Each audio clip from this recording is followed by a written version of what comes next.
Hey guys, it's Julie here with JT Wealth. Today we are talking about creating passive income through dividend investing. What do you need to do? And more importantly, what do you need to know?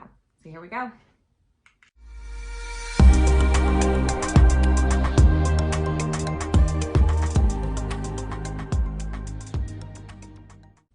So what is passive income? Passive income is income that basically takes zero to very little effort to maintain. The two most common sources of this is rental income, where you have a tenant paying you rent every month, or dividend income, where you're getting paid a dividend on a stock that you own. The best way to explain passive income is that it's income you can earn while you're sleeping. And that obviously sounds a lot more attractive than active income, where you have to trade your time for income, like your normal Monday to Friday 9 to 5 job. Okay, so you're ready to jump on the passive income bandwagon. You are ready to start growing your wealth and creating a steady source of income from a dividend investing strategy. What do you need to know? First of all, what is a dividend? A dividend is basically a distribution from a company from part of its net profits. You're going to see a lot more dividend companies coming from large established companies who have a very predictable growth and annual profit. They are comfortable sharing some of this profit to their shareholders as a way to distribute some of their wealth and thank you for trusting them as a company. Dividends are a great source of steady income. They're going to help protect you against downturns in the market, and they also help hedge against inflation. They're going to create steady income as well that you can then reinvest back into that same stock. Dividends typically are going to come out monthly, quarterly, or annually. Personally, I always look for ones that are monthly or quarterly because you're getting them more frequently. And if you're doing what they call the dividend reinvestment plan, or DRIP, then it's going to automatically purchase more shares of that company that is paying out those dividends.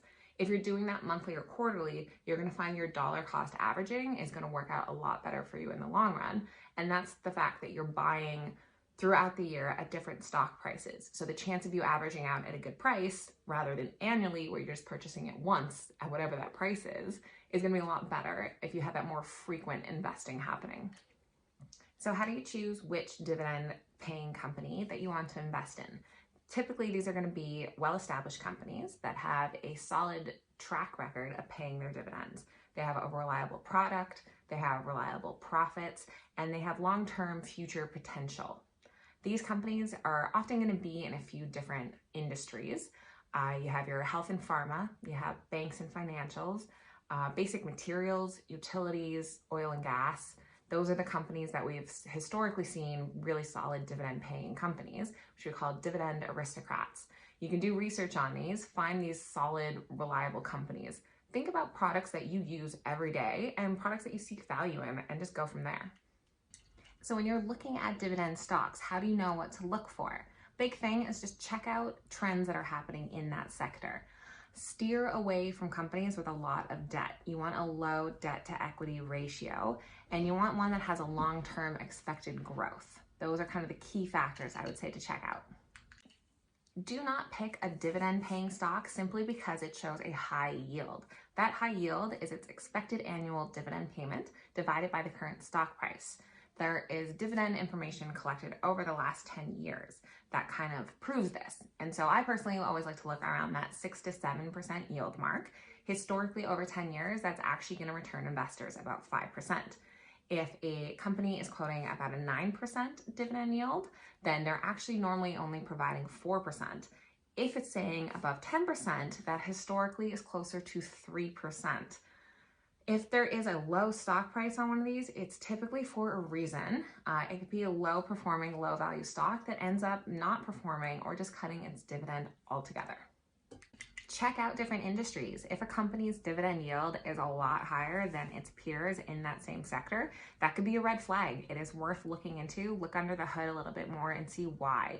It might look like a good thing at first, but like we said before, some of those that are boasting higher yields could end up returning way less than expected. Track your dividends as well. This is a really great way that you can keep on top of your expected income. You can just do an Excel sheet at home, but there's also websites like trackyourdividend.com that has both free and paid options for it. This is a screenshot of our current dividend account right now, so it tells you that expected return overall for each one that is paying out. It's a great tool so you can see where you're at and what your expected income is going to be. Another really great feature of dividends is that dividend reinvestment plan. I know I touched on it earlier. I bring it up again because I think it is one of the greatest features of dividend paying stocks is that automatic reinvestment, especially for young investors. If you're just starting off, that compound interest and that compound growth is so key. You have a long time frame. You probably don't need that actual cash dividend income. So let it grow, let it compound, and in the long term, it is dynamite. Amazing. Do it. So which trading platform should you use for your investments? There is a lot of options out there. Find one that you're comfortable with. You know, a lot of them have the same features. It's just different user faces. So whatever is going to be more intuitive to you. Great benefit in the last couple of years. A lot of them have stopped charging commissions. So you have free trading. We use Robinhood personally. So that is a great option to check out. But like I said, lots of options. Find one that suits you best. Now, although dividends are great passive income where you don't have to actively be managing it constantly, do not just completely set it and forget it. Make sure you are still checking in, do an evaluation every month, every quarter, whatever works for you. Make sure there hasn't been any huge changes or dips in your positions.